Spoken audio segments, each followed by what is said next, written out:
And today I wanted to hop on and to share with you an explanation in regards to fear. I mean, why is it that we have this fear feeling inside of us? Um, I mean, fear is basically, I'm not sure if you've seen the um, acronym in regards to false evidence appearing real. So basically as well, our brain and nervous system see any change as a threat. So when you start to change physically, for example, you release a lot of weight, or for example, you change financially, you have your highest earning month so ever, or emotionally as well, a change. Maybe you set some boundaries and then you start to honor them as well, and you accomplish something outside your comfort zone. Your brain and nervous system sees this new thing as a very big threat to the old version of you. And your brain's number one job is to keep you safe. So when you start changing, your brain goes into high alert and does whatever it can do to keep you from changing, basically. It took me quite some time to hear this in such a concise way that it really made sense and something shifted in me. So because change and uncertainty, unfamiliar things as well, all these things are basically unsafe to our brain, and then therefore it will do anything for you not to take certain actions, for to accomplish your goal or your outcome as well, just because it wants to keep you always in this protective and comfort zone. Like we all have our comfort zone, and comfort zone doesn't always mean it's comfortable, but it means it's familiar, where we are right now in our current profession, or in the business, in the relationship, how much money we earn. This is all like familiar to the brain, and whenever you decide to step outside of it into the stretch zone, um, I'm sure as well you've been there too. You get a bit fidgeting, a bit nervous, and this is just for you. I would like you to understand that this is only the brain.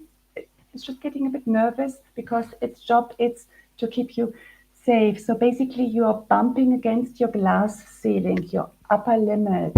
Self sabotaging might kick in as well. It's a sign that you have outgrown your older version of who you were in order to become who you want to be. Obviously, we all have goals and ideas and desires, and just to have them inside of us means actually that we can accomplish them, because the brain doesn't understand the difference between you thinking something and desiring something, or what you are experiencing currently in your reality. So the brain doesn't understand the difference. So just for you, when you have a desire, an idea of something you would like to do next, is already a sign in you that you have the potential of it. It's a desire.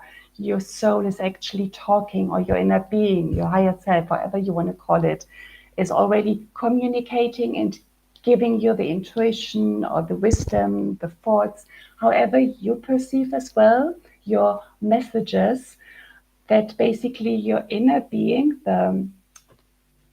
the positive and motivating part of you, is talking to you already, giving you signs of what could come up for you next in your life. And here's the secret as well, because it is up to you to train the brain and the nervous system to perceive change as safe. When you deliberately seek out change, and then your brain understands that this is so, it will stop putting again here the brakes on your life, so that you can't rise to the next level in love, health, and more. I hope it makes sense. Um, Basically, as well, this part of our brain is very primitive. It's been outdated because back then we we needed to have this intense feeling of fear for to to be able to keep running away from lions as well. Obviously, somewhere in this world right now, someone is running away from lions, and therefore, as well, this particular person or people need the feeling of emotion of fear, because then all the energy goes into your legs and into the brain as well, so that you can start action and Fred, people currently experiencing this in this world, but most of the time, most as well of our lives, we are sitting at home, we are going to work, and we just don't have to run away from lions and tigers and so on. But still, as it's outdated and still very primal and primitive, this is just its job. Yeah, let me just see if I have something else to show you. Yeah, for example, I'm sure you've been there. Yeah, you decided you would like to do some dating again. So you are ready consciously. It's time again to put yourself out there on the market because you would like this next new relationship in your life. But obviously, because you haven't done this for so long to go out there and to go on dates, obviously, I promise you, you will experience fear or you will get a bit nervous or anxious as well about it. But I just want you to understand that whenever you do something new, it's always going to show up and to creep up in you. And then I would love you as well to find a way how to include this invite this feeling of fear, of feeling nervous, a bit anxious as well about some things, some new desires in your life, invite them in you and understand that they, they will always come up in your life, no matter where you are doing something new, wherever you are applying a change in your life as well. And for you to understand that this feeling is just trying to keep you safe, because everything outside of where you have been so far is perceived as a threat. And for me to be able to understand this, it really helps. Obviously, I have as well like situations, I still get a bit nervous, maybe as well some fear and sweaty hands and so on. But now understanding this, having really, yeah, this information inside of me now, because I can feel it really shifted me, I can just still go out there and do this new activity or do this new action as well, so that I can reach my goal to what it is I've set for me as well. Another thing in regards to fear as well, it keeps you away from your intuition as well, this inner voice inside of you. Because when we are all caught up in this fear energy, just think as well of you when you have been in such a moment in your life. There is no, it's just everything is around this fear, and we give it so much credit, importance as well. And then nothing from outside and inside as well, our own wisdom is it's very difficult for us to listen to the voices. But the truth is as well that our wise part of us, I call it as well, the Yoda in us, the wise version always is talking to us and giving us as well informations and messages and providing us as well with the next step towards our actions. But when we are so caught up in this fearful energy, it can't reach us and we can't even hear the message. So this is as well something very important to understand.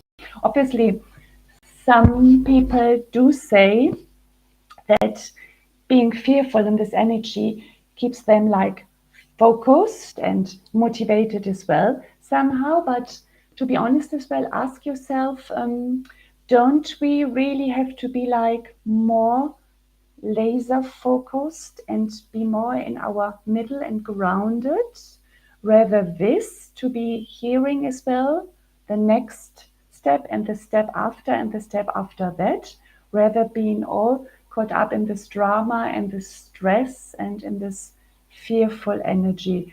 Because as well, so often we are creating our own drama, because on some level it gives us something in our life. Maybe as well we believe that life is boring without drama. It's just like, this is a personal thing. I would like you just to identify if you are one of these people where you need drama in your life to keep you entertained and to find the significance as well in life. Because to be honest as well, life can be fascinating and extraordinary and exciting without the drama. Because I personally, for me, I decided I'm unavailable for the drama any longer. It's been many, many years, but just now no more. And that I would like to go on and live the life without creating too many dramatic experiences. Obviously, we will always have some sort of drama in our life, especially as well when we don't have many manifestations going on in our life. This is as well always why I say, when you manifest something, have a big list, 10 list, 20 list of manifestations, and they don't have to be big things. It can even be a lunch with a friend, a cup of coffee, I don't know, it's just like little small things on your manifestation list. Because if you have many things, the subconscious is busy then. It's busy to bring you in those lists you have basically as well to tick off. Yeah. But if you don't have many manifestations on your list, or goals or desires, just like 2 or 3, then the subconscious at some point has fulfilled them, and then it's just nothing else to do. So the danger here is that it can create unconsciously some drama in your life, so that it can keep you busy and entertained. So this is just a little reminder for you to take some reflection if you are maybe one of these people. And it's just always good to be aware what type of person you are, what do you create actually as well in your life, because you just have to look outside in your life right now. Work, health, friendship, relationship, money as well. What you see outside is as well a reflection of you inside. So I hope it made a bit sense, my explanation in regards to fear, and how we still get caught up into it, and why we actually experience it. And then just by your understanding, because the shifts in us can be very quick. It doesn't have to be that you have to study something for over and over again in order for you to experience some changes. No, sometimes you just have to have this aha moment, and then the shift happens, and you understood something which has been for many years in your life, triggering you and playing around and keeping you busy. And then this shift can happen just by you having this aha moment. And we all get this as well from time to time. So, yeah, I hope you enjoyed this little tip and the information as well in regards to fear. And I hope as well, wish you that you are able as well to understand what it is all about. All right. So, thank you so much for listening. Bye.